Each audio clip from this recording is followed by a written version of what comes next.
Assalamualaikum warahmatullahi wabarakatuh. Sebelumnya, perkenalkan kami dari kelompok E yang beranggotakan Arista Widya Helika Rosadi, Alia Safitri, Aulia Septiana Damayanti, Hana Nazwarini, Alvito Dodi Forsatama Akbar, Nida Urjana, Fatur Rahman Alimidan, Tati Fatia, dan saya sendiri Sofa Yulia Rizky. Dalam kesempatan kali ini, kami ingin mempresentasikan materi yang telah ditugaskan melalui mata kuliah Biostatistik, Deskriptif, dan Inferensial mengenai sampling. Latar belakang. Sampling penting dalam berbagai bidang seperti statistik, penelitian, ilmu sosial, dan ilmu data. Hal ini melibatkan pengambilan sejumlah kecil dari data populasi yang lebih besar untuk mewakili seluruhnya, menghemat waktu serta sumber daya. Pengambilan sampel memungkinkan peneliti untuk inferensi yang dapat digeneralisasi. Ada berbagai metode pengambilan sampel yang harus dipilih sesuai dengan tujuan penelitian dan karakteristik populasi. Ukuran sampel harus dipilih dengan hati-hati untuk memastikan tingkat akurasi yang diperlukan. Kesalahan dalam sampling dapat mengarah pada kesimpulan yang tidak akurat.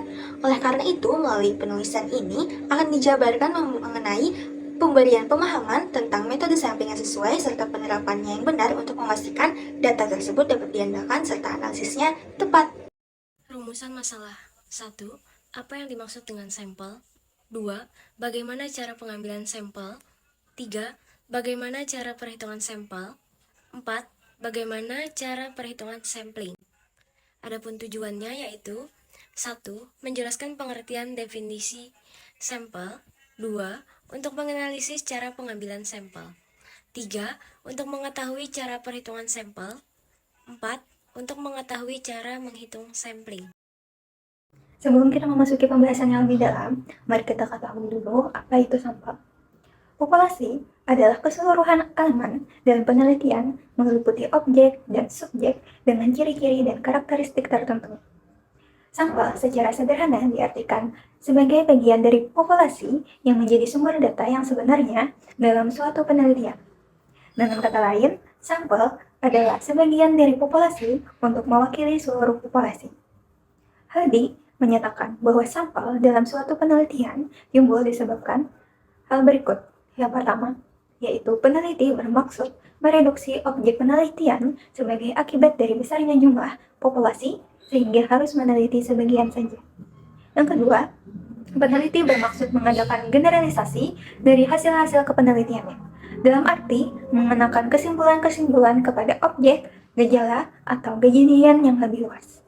Selanjutnya, cara pengambilan sampel. Cara pengambilan sampel terbagi menjadi probability dan non-probability. Untuk probability sendiri terbagi menjadi beberapa metode. Yang pertama, sample random sampling. Di dalam sample random sampling diperlukan kerangka lengkap atau daftar semua unit yang ada di seluruh populasi. Di dalam beberapa penelitian seperti survei melalui wawancara pribadi, biaya untuk mendapatkan sampel biasanya tinggi jika unit-unit tersebut tersebar secara geografis. Cluster sampling.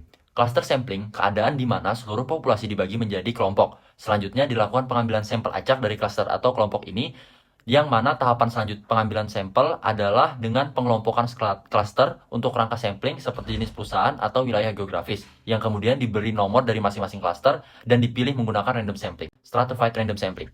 Stratified random sampling adalah di mana populasi dibagi menjadi strata atau subkelompok dan sampel acak diambil dari setiap subkelompok. Subgroup adalah kumpulan item alami. Subkelompok mungkin didasarkan pada ukuran perusahaan, jenis kelamin atau pekerjaan, dan pengambilan sampel bertingkat sering digunakan di mana ada banyak variasi dalam suatu populasi. Tujuannya adalah untuk memastikan bahwa setiap strata terwakili secara memadai.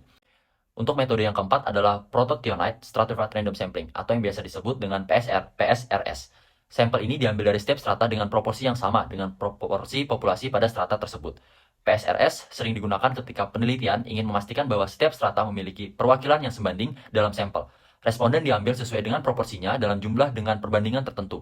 Proporsi yang terbesar tentu saja mendapatkan sampel yang terbesar, sedangkan proporsi yang terkecil akan mendapatkan sampel yang kecil juga. Stratified cluster. Stratified cluster adalah suatu teknik statistik yang digunakan untuk memilih sampel yang mewakili populasi dengan proporsi yang tepat dari subkelompok yang berbeda atau strata.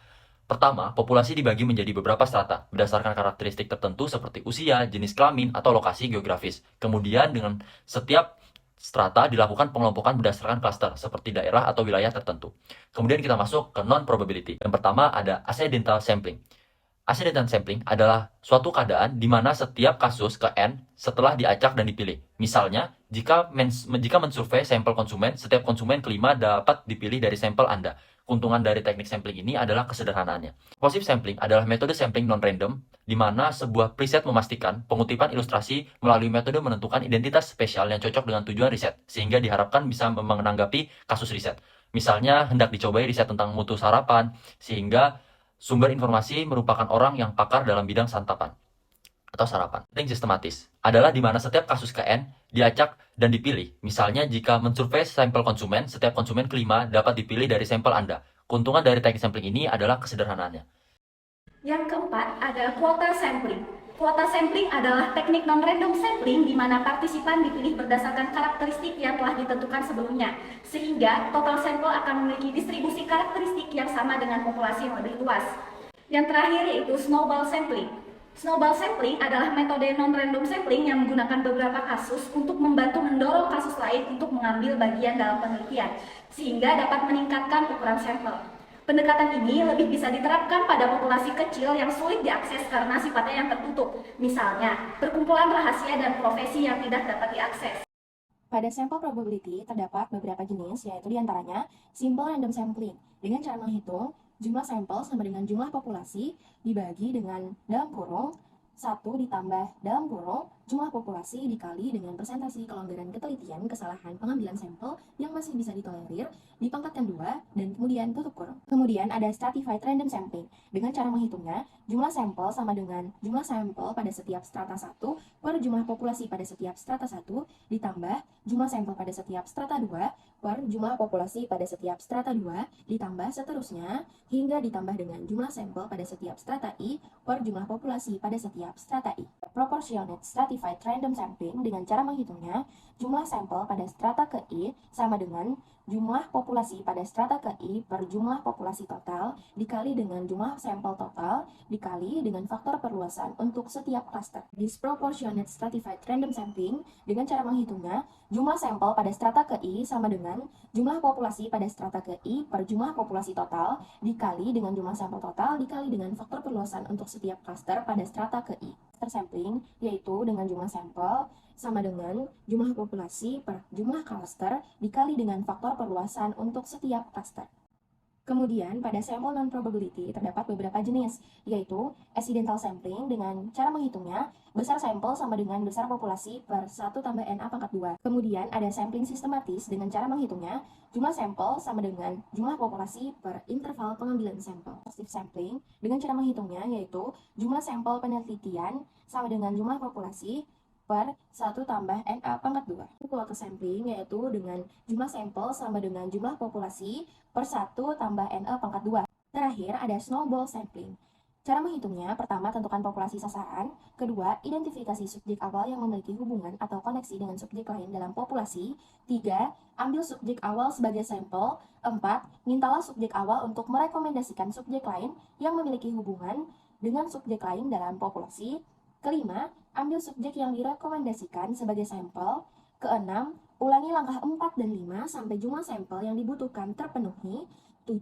Analisis data dari sampel yang diambil. Dan 8. Buat kesimpulan dari hasil analisis data. Yang selanjutnya ada latihan perhitungan sampel dalam sampel probability dengan contoh simple random sampling. Sebuah penelitian tentang kelengkapan administratif pasien rawat jalan di instalasi farmasi RSUD Kajen, Kabupaten Pekalongan dengan jumlah pasien 500 orang dan batas toleransi kesalahan pengambilan sampel yang digunakan adalah 0,1. Maka dapat ditentukan jumlah resep yang akan diteliti atau besar sampel N adalah sebesar 100 sampel. Karena dengan menggunakan rumus N sama dengan N per 1 ditambah N dalam kurung E pangkat 2 dihasilkan berupa 99,8 sampel yang dibulatkan menjadi 100 lembar sampel. Contoh soal non-probability. Peneliti sedang menentukan sampel untuk penelitian tentang pedagang seblak di 4 kecamatan. Jumlah pedagang seblak di 4 kecamatan terpilih adalah sebagai berikut. Yang pertama ada Kecamatan Buah Batu sebanyak 203 pedagang. Yang kedua pedagang Sumur Bandung sebanyak 127 pedagang. Yang ketiga Kecamatan Gede Bage sebanyak 195 pedagang. Yang keempat Kecamatan Cicendo sebanyak 211 pedagang. Jumlah populasi adalah 736 pedagang.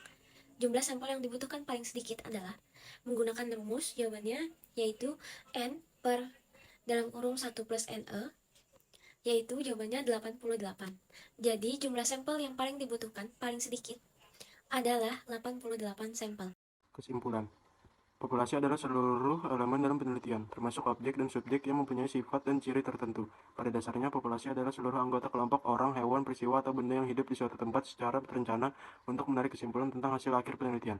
Populasinya dapat berupa guru, siswa, kurikulum, fasilitas, lokasi sekolah, hubungan sekolah dengan masyarakat, karyawan perusahaan, jenis tanaman hutan, jenis padi, kegiatan pemasaran, hasil produksi, dan lain-lain. Sampel adalah sebagian dari populasi yang dipilih melalui berbagai proses untuk mempelajari atau meneliti ciri-ciri tertentu dari populasi induk. Dalam menyusun proposal penelitian atau rencana penelitian, penting untuk memperhatikan seberapa besar atau berapa banyak sampel yang dibutuhkan untuk penelitian.